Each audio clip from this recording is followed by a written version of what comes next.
Your mother might be your best friend or your sternest critic. No one cooks like her or hugs like her. She may bawl you out one minute but bail you out the next. But where would we be without our mums? Whoever or however our mums are, today is the day to sing their praises because it's Mothering Sunday. On today's Songs of Praise, we hear about a mother's sacrifice in Nazi Germany and the mum who not only took on but took in the gang who threatened her family, and inspiring hymns from our congregation and from the famous mums of the military wives.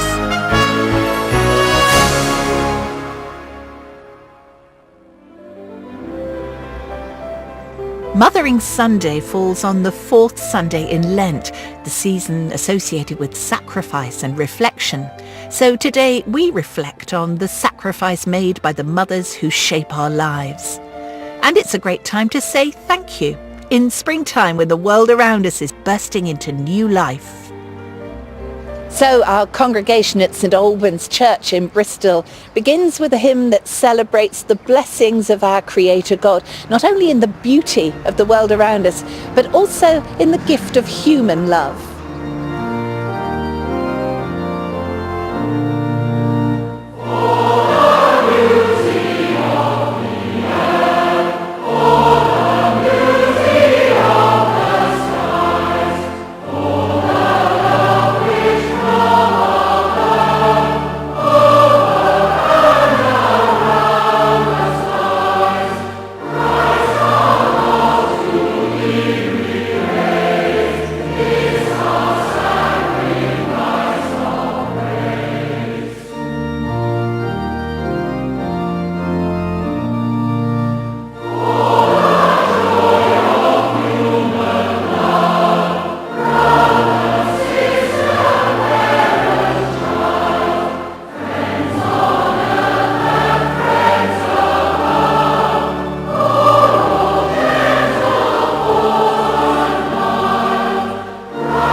For many Christians, Jesus' mother Mary epitomizes someone who is both saintly and human.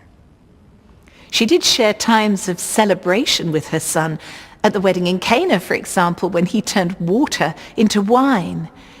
But then we see her portrayed after the crucifixion, cradling the body of her dead son, just as she had cradled him as a baby on the night he was born.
For several years, violent gangs intimidated the residents on the Myatts Field estate here in South London.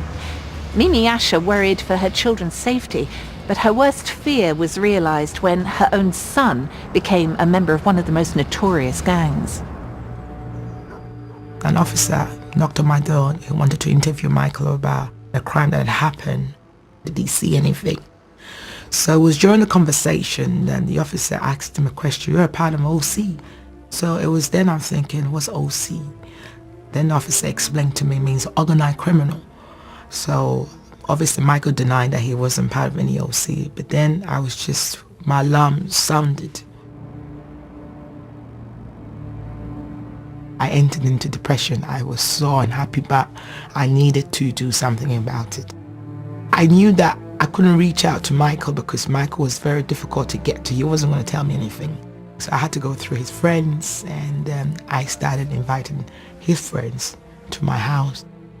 I had to get rid of my chairs and get rid of my furniture and literally open into a big open space, put some tables and just TV and DVD, just literally entertain them, really. And that quite worked well because they came and relaxed, and we got a relationship working, and from then they began to unravel things, what they were involved in.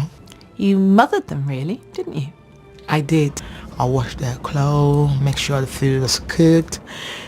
Everyone responds to love, and that was the greatest thing of all. Everybody responds to love. No matter how hard they are, they responded to love, and I truly strongly believe it was the love of God that I had in my heart that extended to these young people, because I knew that Jesus will always look after those that were lost. In the name of Jesus. Mimi's son Michael has now gone from gang member to church leader. My mum was mothering everyone. She was everyone's mother. That's just because of the way she is. She's literally selfless. The woman wouldn't care what people would say about, because a lot of people would, talk about my mum, that she's got her house opened, where's her dignity.